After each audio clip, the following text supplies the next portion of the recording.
بہت سارے باپ بہت ساری مائیں اس وجہ سے پریشان ہیں کہ ان کی بچیوں کی عمر بڑھ رہی ہے اور کوئی اچھا رشتہ نہیں آتا.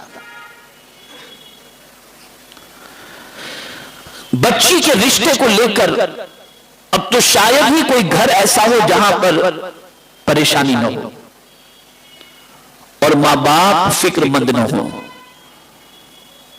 تو میں اس کا علاج سب سے پہلے آپ کو بتا دوں. اگر آپ کے پاس موبائل ہے ریکارڈ کر سکتے ہیں تو ٹھیک ہے، ورنہ انشاءاللہ ہر بیماری کے علاج کے سلسلے میں جو بھی آیت یا حدیث یا دعا میں پیش کروں گا انشاءاللہ اس کی شارٹ کلپ بنے گی اور اس شارٹ کلپ کے ذریعے اس کو آپ تک پہنچانے کی کوشش کی جائے گی انشاءاللہ.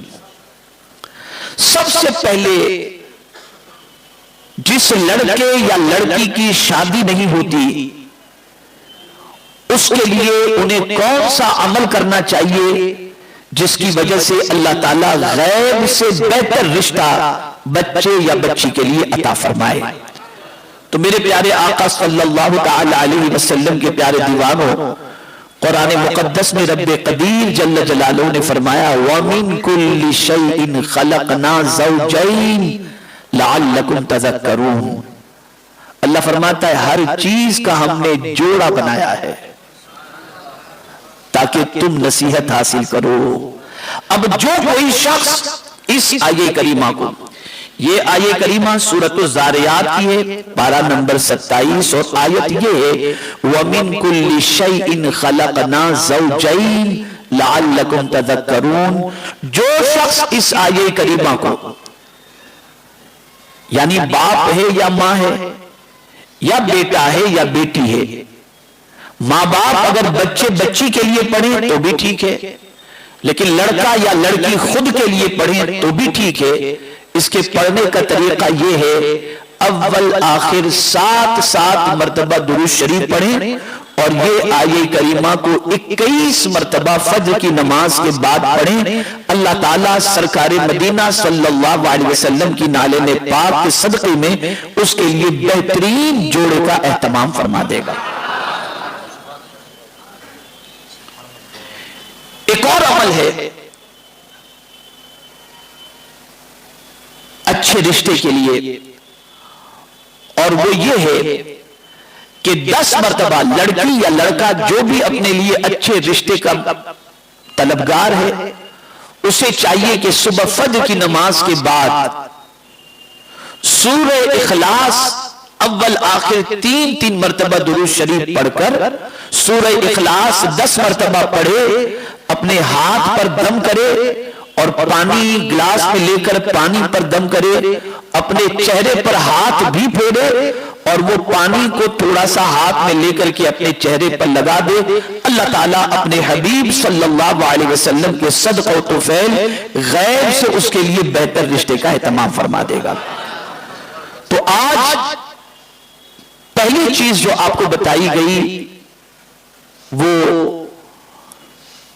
جو بچیاں اور بچے رشتے کے لیے پریشان ہیں، ماں باپ اپنے بچوں کے رشتے کے لیے پریشان ہیں، وہ یہ عمل کریں.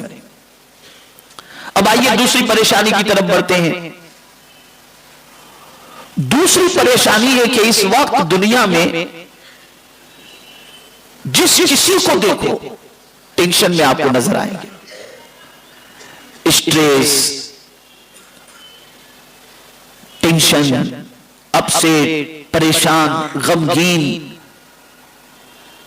آقا کریم رؤوف الرحیم علیہ التحیۃ والتسلیم نے اپنی امت کے ہر غم کا علاج کیا ہے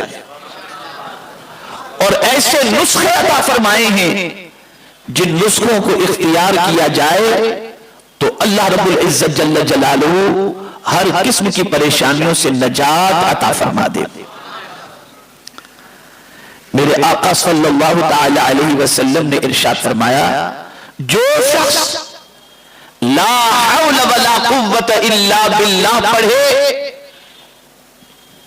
اللہ عز و جل اس کو 99 بیماریوں سے شفا عطا فرماتا ہے، جس میں سے سب سے چھوٹی بیماری غم ہے، ٹینشن ہے.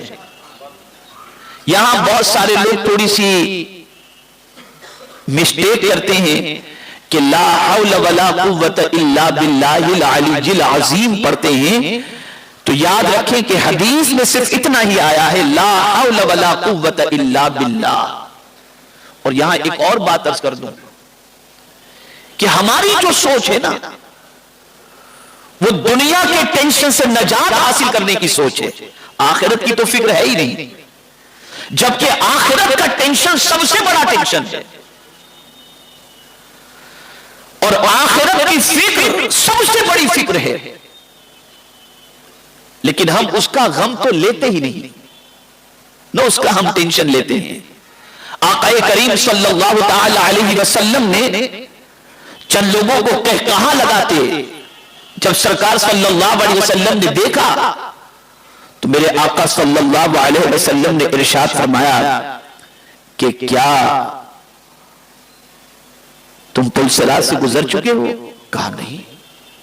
کہا قبر کے سوالات و جوابات سے فارغ ہو چکے ہو؟ کہا نہیں۔ کہا میزان پر اعمال تمہارے تولے جا چکے؟ کہا نہیں۔ حساب کتاب ہو گیا؟ کہا نہیں۔ کہا جس پر اتنا ٹینشن ہو وہ دنیا میں کہے لگائے گا کہ قبر کے سوالات کا ٹینشن، میزان کا ٹینشن، پل صراط کا ٹینشن، اور یہ سب یقینی ہے، ظنی نہیں ہے، گمان والی بات نہیں، ڈیفینیٹ ہے کہ میزان پل صراط وہاں سے گزرنا ہے۔ تو جس کے سر پر اتنا ٹینشن ہو وہ شخص کہے کیسے لگا سکتا ہے؟ تو اس عمل کے حوالے سے لا حول ولا قوت الا باللہ کے حوالے سے محدثین اور صوفیہ فرماتے ہیں اس سے کوئی یہ نہ سمجھے کہ یہ صرف دنیا کے غم کا علاج ہے یا آخرت کے غم کا بھی علاج ہے، یعنی اس کے پڑھنے والے کو اللہ دنیا کے غم سے بھی اور آخرت کے غم سے بھی چھٹکارا عطا فرما دیتا ہے۔